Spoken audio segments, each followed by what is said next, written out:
Fala pessoal, tudo bom? Retornando então às nossas aulas de eletrônica de potência, nós vimos os circuitos tiristorizados apenas com cargas resistivas, puramente resistivas, o que torna as aplicações, né, o que tornam o dimensionamento e o tempo do disparo muito mais simples.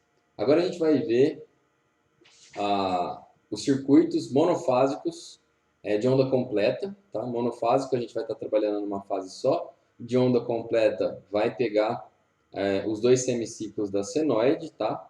E com carga RL. Então a gente vai começar a abordar o que a gente encontra geralmente na realidade, tá? Na prática, então, a gente encontra muito mais cargas RL na indústria, até mesmo dentro das nossas casas, e a gente precisa começar então a aplicar essa realidade, né? Os motores de indução, principalmente, são os motores que possuem escorregamento, são possíveis de ser controlados a partir do ajuste do torque, ou seja, né, se a gente ajustar a corrente efetiva, a eficaz que chega nele, a gente consegue variar. Se a gente varia a corrente eficaz, a gente consegue variar também esse escorregamento. Variando o escorregamento, a gente altera a velocidade do motor. Tá? Então, esse é o exemplo mais clássico que a gente tem. A gente vai começar, então, a analisar esse circuito. Por que a gente está falando do motor aqui, né? Porque se a gente for pensar, a gente tem aí o fiozinho de cobre que faz os enrolamentos do motor, que a gente pode representar pela resistência, e a indutância que é causada por esses enrolamentos, né? A gente tem uma indução de um campo eletromagnético, e esse campo ele vai fazer com que a nossa corrente tenha algumas deformações, né? Que tenha algum atraso aí em relação à tensão, tá? Então, o circuito ele é basicamente montado por dois tiristores e a carga, tá? E a fonte que vai alimentar, fonte de corrente alternada, tá? Os dois tiristores eles estão em antiparalelo, ou seja, está um ao contrário do outro, porém em paralelo, e o tiristor T1 vai ser responsável por conduzir o semiciclo positivo, o tiristor T2 vai ser responsável por conduzir o semiciclo negativo. Tá? Os dois tiristores poderiam ser substituídos por um componente chamado de triac. Tá? Então, a simbologia do triac, vocês podem encontrar por aí, vai ser algo dessa forma aqui, tá? São dois tiristores, um ao lado do outro, tá? Dois triângulos, um ao lado do outro, que são conectados pelos terminais MT1, MT2 e um gate para dar os disparos nesse triac, tá? Então essa é a simbologia do triac, que pode substituir esses dois SCRs, tá?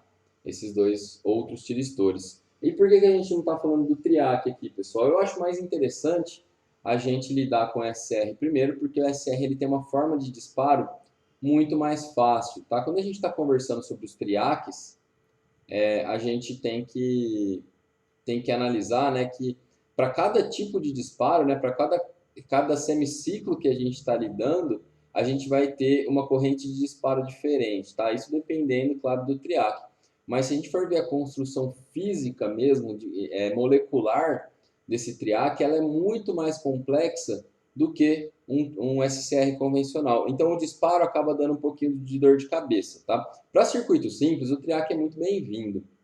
Mas para circuitos um pouquinho mais complexos, como soft starters, inversores de frequência, é recomendado que se utilize o próprio SCR. Em relação a uma prática, né, que a gente já fez lá em sistemas, em microcontroladores e microprocessadores, a gente realizou disparos microcontrolados de um triac. Para quem fez só a simulação, a gente só pediu para que a análise do datasheet fosse feita. Mas para quem fez na prática, lá no instituto, a gente viu que esse triac dava um pouquinho de dor de cabeça, a gente tinha que dimensionar corretamente os seus resistores, a gente às vezes colocava ele ao contrário, e aí pegava um quadrante que a gente não queria pegar naquele momento, mas enfim.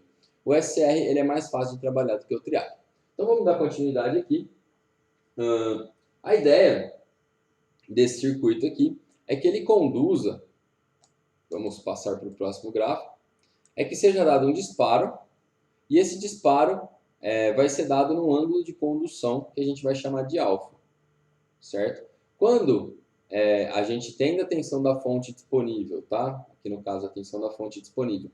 A gente tem a tensão da fonte disponível e a gente dá um disparo no tiristor correspondente àquele semiciclo, no caso aqui, tiristor T1 para o semiciclo positivo, aquele triac vai começar a conduzir e vai começar a entregar corrente para a carga, tá? Então, entregou corrente para a carga, até quando ele vai fazer isso? Ele vai fazer isso até um ângulo beta. Ué, mas se a gente for ver aqui, né, a gente tem a minha tensão, o meu semiciclo acabando, mas mesmo assim a minha corrente está sendo entregue à carga.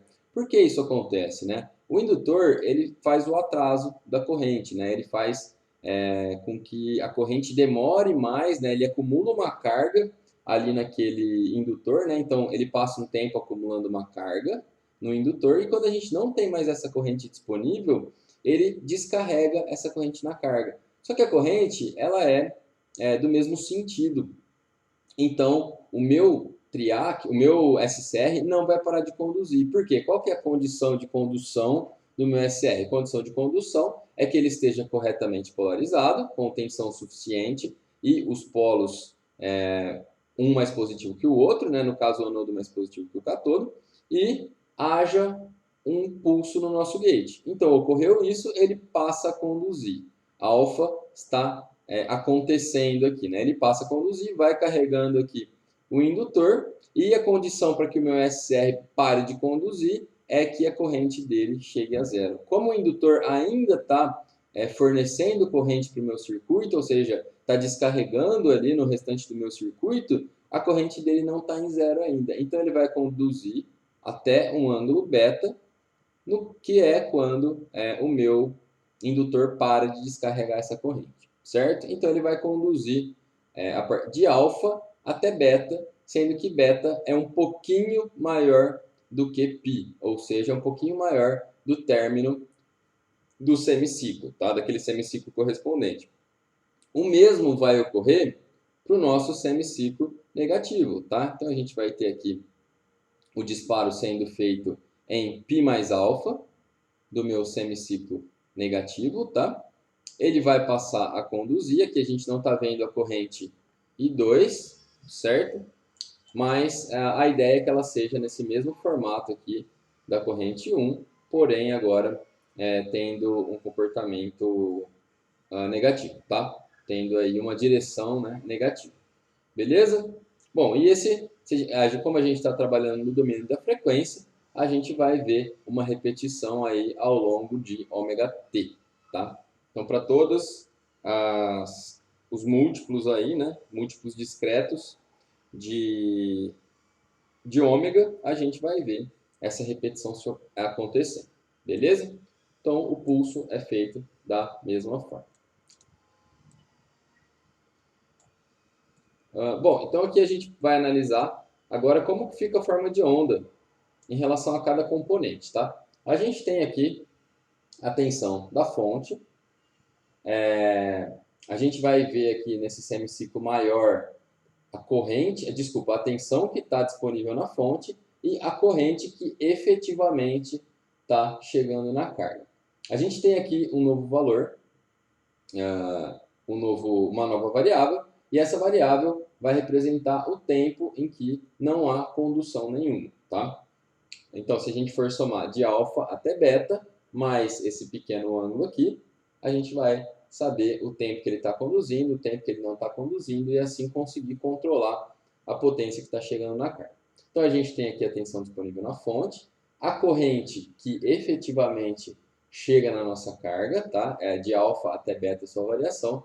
Para o semiciclo positivo, a gente tem uma corrente positiva, para o semiciclo negativo, a gente tem uma corrente negativa, certo?